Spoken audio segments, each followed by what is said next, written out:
ओम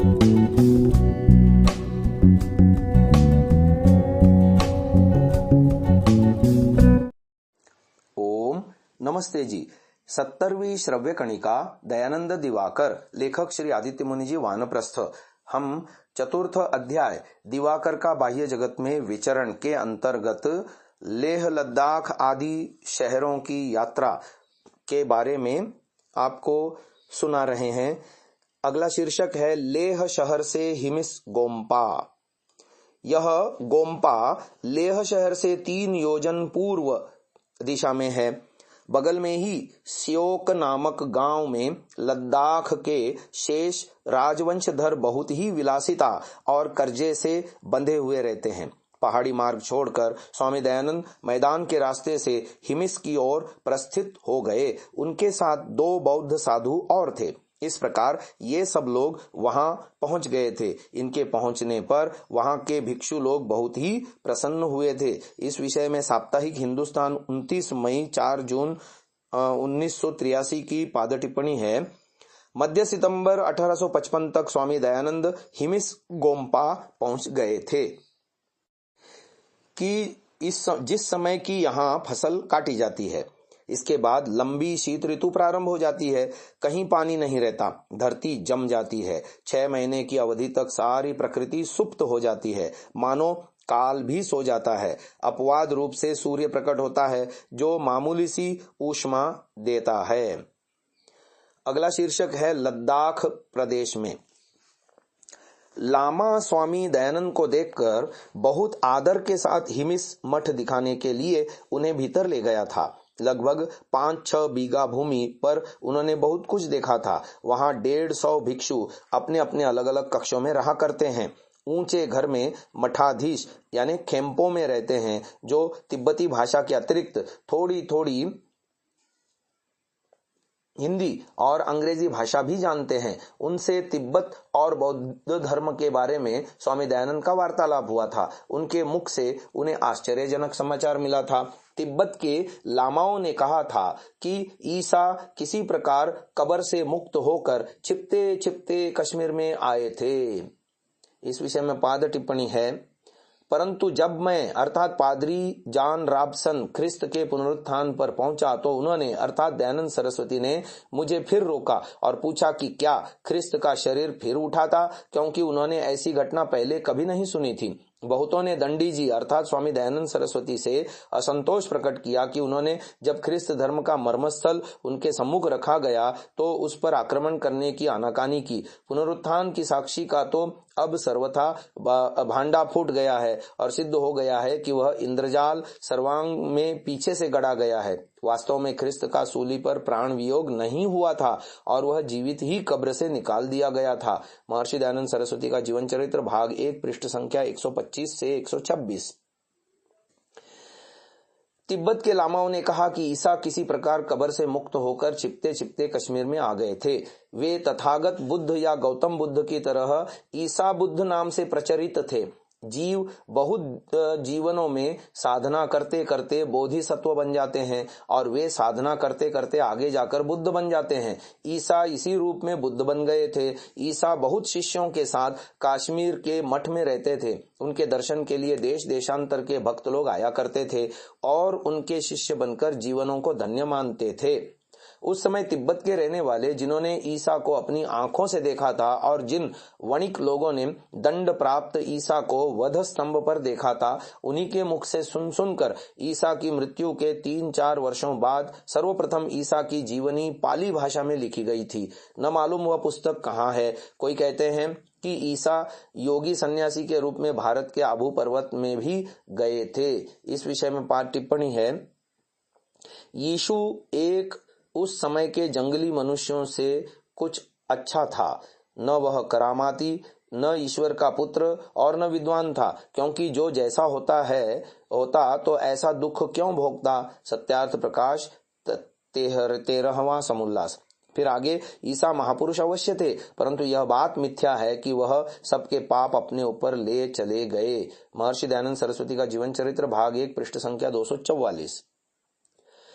अब हिमिस गोम्पा से श्रीनगर इस शीर्षक अंतर्गत आगे का लेख है। वहां से लेह, लिकिर गोम्पा, कारगिल और शालीमार बाग होकर एक बौद्ध साधु के साथ स्वामी दयानंद श्रीनगर को चले आए थे। इस विषय में लंबी पाद टिप्पणी है, अर्थात कश्मीर के श्रीनगर में। आगे फिर स्वामी दयानंद ने यहाँ से पुनः श्रीनगर पहुंच पर्यंत अपनी यात्रा का विवरण नहीं लिखाया, जिसका कारण यह है कि वे 11 अक्टूबर 1855 को अश्विन माह की अमावस्या को हरिद्वार के पहाड़ पर अगले गणयुद्ध की तैयारी विषयक एक सभा में सम्मिलित हुए थे, जिसका सोरम की सर्वखा पंचायत में इस प्रकार का विवरण मिलता है। 11 अक्टूबर सन 1855 ईस्वी में हरिद्वार के पहाड़ में एक मजलिस बुलाई गई, जिसमें हिंदू मुसलमान साधु लोगों की शिरकत थी। इसमें 565 साधु, जिसमें मुसलमान 195 थे, बाकी हिंदू धर्म या मजहब के हर फिरके के साधु संत थे।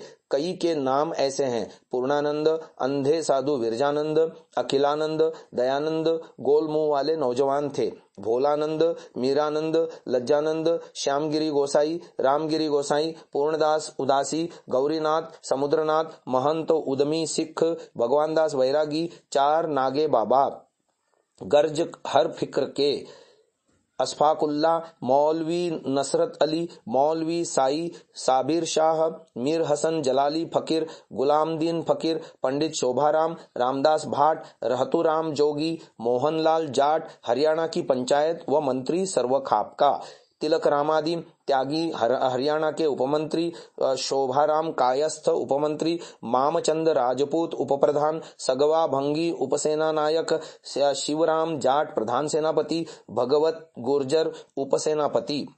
इस सभा में स्वामी पूर्णानंद, जिनका दूसरा नाम पूर्णाश्रम स्वामी था, और साईं फर्रुखदीन ने भाषण दिए थे और देशोत्थान की प्रेरणा दी थी। इससे पूर्व एक सभा 5 अक्टूबर 1855 यानी आश्विन कृष्ण 10 को भी गढ़गंगा के मेले के अवसर पर हुई थी, परंतु इसमें स्वामी दयानंद कश्मीर से वापस न आ पाने के कारण सम्मिलित नहीं हो सके थे। 11 अक्टूबर 1855 से लेकर मार्च 1856 तक स्वामी दयानंद कहाँ रहे और क्या करते रहे, यह अन्वेषणीय है। इस विषय में पृष्ठ संख्या 149 की पाठ टिप्पणी क्रमांक 290 द्रष्टव्य है, परंतु अधिक संभव यह मालूम होता है कि दयानंद को विरजानंद के अपूर्व पांडित्य का समाचार उत्तराखंड की यात्रा से पूर्व ही ज्ञात हो गया था। श्रीमती परोपकारिणी सभा अजमेर के मंत्री, मथुरा निवासी स्वर्गीय पंडित मोहनलाल विष्णुलाल पांड्या ने देवेंद्र बाबू से कहा था, पढ़ने के लिए मैं यानी दयानंद पहले हरिद्वार में पूर्णाश्रम स्वामी के पास गया था, परंतु उस समय बहुत वृद्ध हो गए थे और उन्होंने मौन व्रत धारण कर रखा था, इसलिए वह मुझे पढ़ाने पर सहमत नहीं हुए। जब मैंने बहुत आग्रह किया तो उन्होंने एक कागज पर लिख दिया कि तुम यदि मथुरा में जाकर विरजानंद से पढ़ो तो तुम्हारा मनोरथ सिद्ध होगा। ये लेख मिलता है महर्षि दयानंद सरस्वती का जीवन चरित्र, भाग 1, पृष्ठ संख्या 93-94।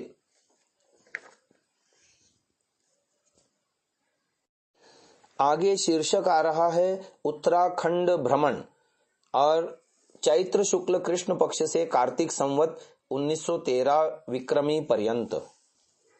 टिहरी में फिर वहां से एक ब्रह्मचारी और 2 पहाड़ी साधु स्वामी दयानंद के साथ आए। ये सब लोग टिहरी में आए।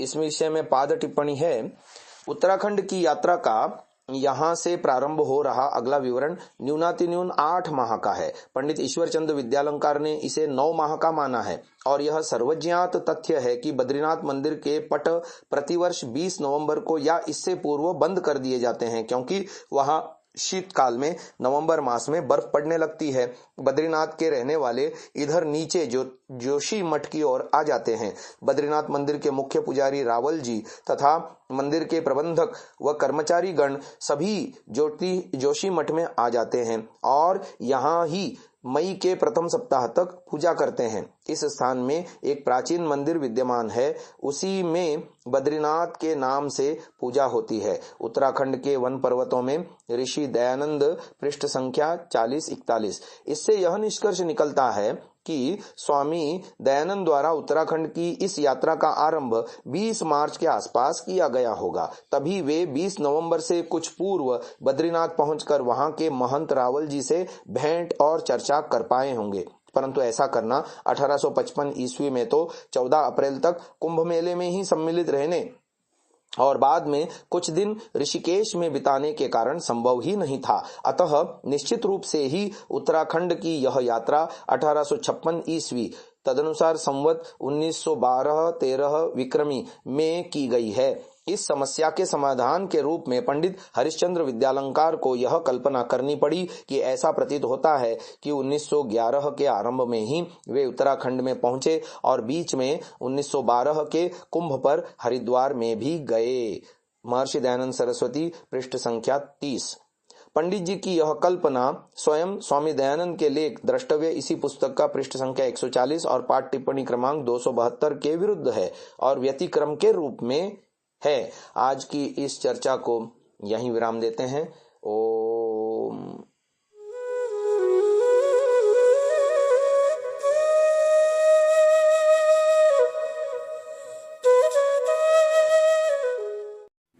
डाउनलोड सांसा ऐप, आरवीरदल ऐप, विजिट sansa.org, rvirdal.in।